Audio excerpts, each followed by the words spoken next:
we're gonna wanna cut balls to about 275 to 300. Quiet.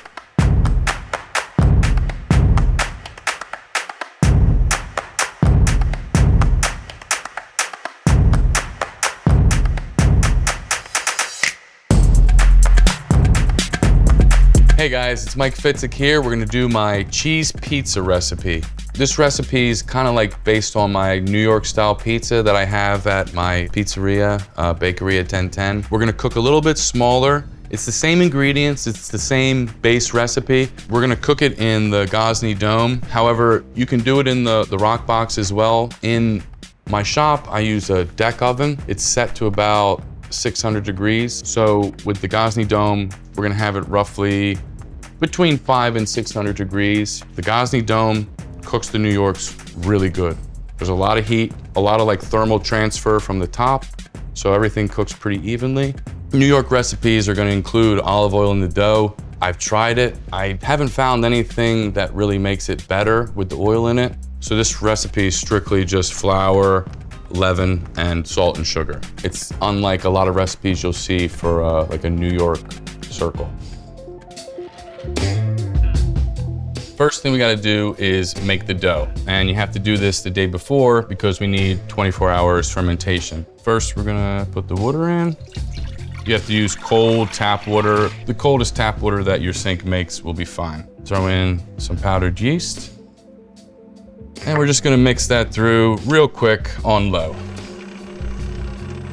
So you can hand mix this if you want, but it's a lot easier to use a mixer. We have a spiral mixer here.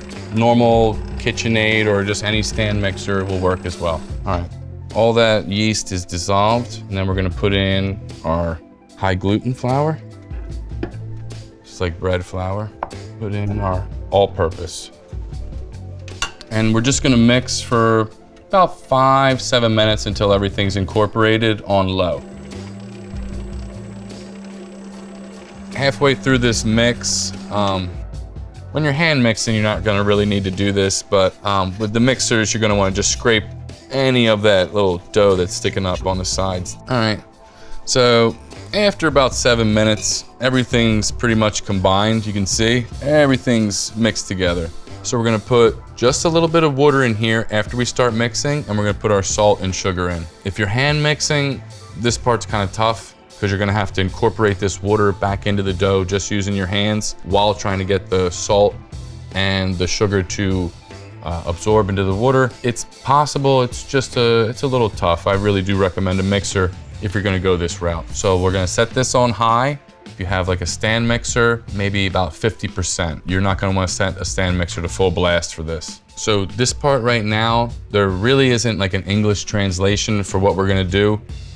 In French, it's called bassiage. Basically, we're gonna give the dough a little tiny bath with water while it's mixing. What that's gonna do is the dough's gonna incorporate the water while retaining all its gluten structure. At the same time, we're gonna sneak in some salt and sugar. It makes your dough consistent and strong while still having it kind of a high hydration and airy. All right, so after a minute, while this is running on high, it's starting to, everything's incorporated. We're gonna hit it with the water. Now what's gonna happen, the dough's gonna look like it's about to break down, but right now all it's doing is just sucking in some extra hydration. While this is happening, we're gonna slowly add salt and sugar. The salt and sugar is gonna ride on the water. It's kind of like we're using the water as like a natural lubricant to let this salt and sugar absorb into the dough. You're gonna wanna do this kind of slowly, just as to not disturb the gluten structure. And then the salt. Slowly though. So as you see, all the water absorbed into the dough, all the salt, all the sugar's been absorbed. Kind of without the dough knowing it, we kind of just snuck it in there with the water. Right now, we're gonna let it finish off on high for about another 5 minutes. You will see there's gonna be a a difference towards the end. It's gonna look a lot more formed and bound, so this is good. It's looking like it's done. You can tell it should kind of look like a pumpkin a little bit. Everything's incorporated. You can tell it's all one piece and everything's combined. All right, so you're gonna wanna put just a little bit of neutral oil in a bowl, just so that the dough doesn't stick. And then we're gonna get that dough in there. All right, we're gonna wrap this in plastic wrap. It's gonna go in the fridge for about an hour, just once the temperature comes down. All right, so been about an hour. This dough should have come down in temperature a lot. Once it's cooler, it's gonna be easier to work with, and it's also gonna kind of proof on our terms versus if the dough's warm, you're gonna be working against the time clock of the dough. So we're gonna be chopping these dough balls up to about 475 for a 15-inch pizza in the dome. If you're using the rock box, you're gonna wanna cut these up to about 275. Depending on your experience, you might need to use a 300-gram ball at first, just to work on your stretching technique and work your way back. Same with the New York cheese pizza. You can start with a 500-gram and work your way back to what I'm using now, 475. We got 4 balls, 475. We got a little bit left over, and we're gonna ball these up. You're not gonna wanna ball these up super tight. We're essentially just doing this right now to make it so that they rise uniformly, and that when we stretch them out, all the dough's even. So don't go too crazy, you know, that should be good enough. When you flip it over and put it on its backside, it's gonna seal that bottom anyway. And you're gonna wanna wrap these up in plastic wrap, make sure there's no air getting inside, and we're gonna put them in the fridge, and we're gonna use them tomorrow. We're gonna make a cheese pizza. We got a sauce. It's San Marzano tomatoes. They're ground up a little bit. We have a little bit of salt, a little bit of oregano, and a little bit of fresh garlic. You're gonna wanna use that to taste, so it's gonna be kind of up to your palate as to what you want. I prefer kind of like a zesty herbaceous sauce for the cheese pie, so that's what we're gonna go with. All right, so we got our dough balls. It's been 24 hours after we balled them up, and we let them sit out for about an hour to 2 hours. You're basically gonna want them to not be cold. You want to bring them up, kind of temper them a little bit. All right, let's get our dough knife, a little bit of flour on it.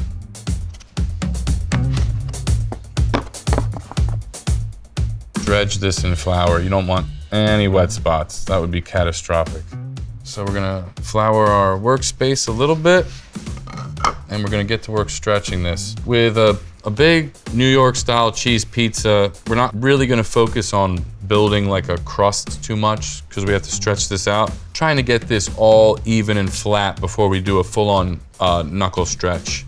At the same time though, we're still leaving a little bit of fat around the edges.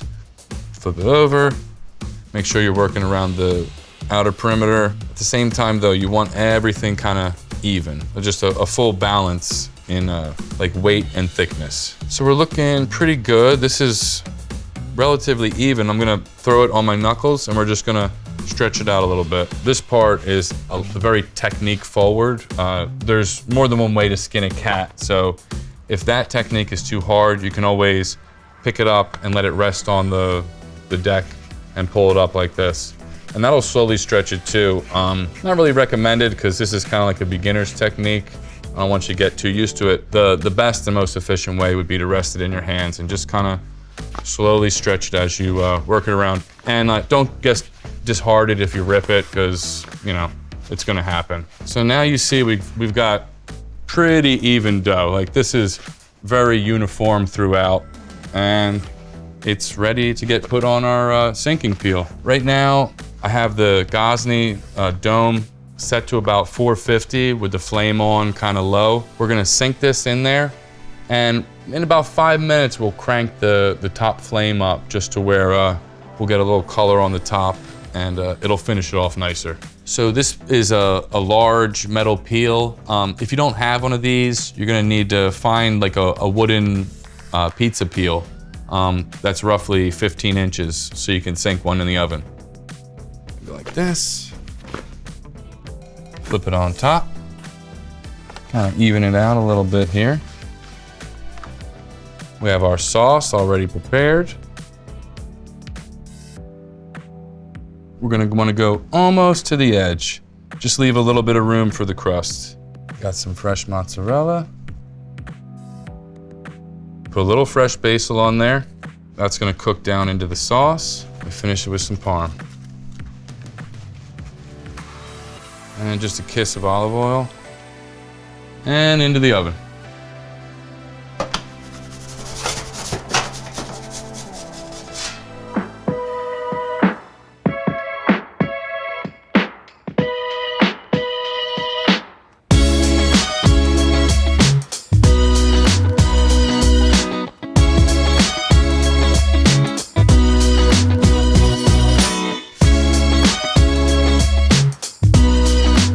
All right, then we're gonna hit it with a little Parmesan,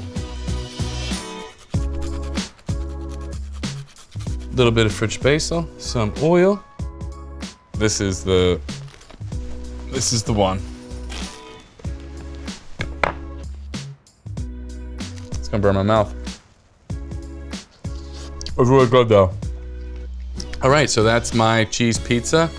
You can cook it in the Gozney Dome or the Rock Box. They both work. You can get the rest of the recipe on gozney.com.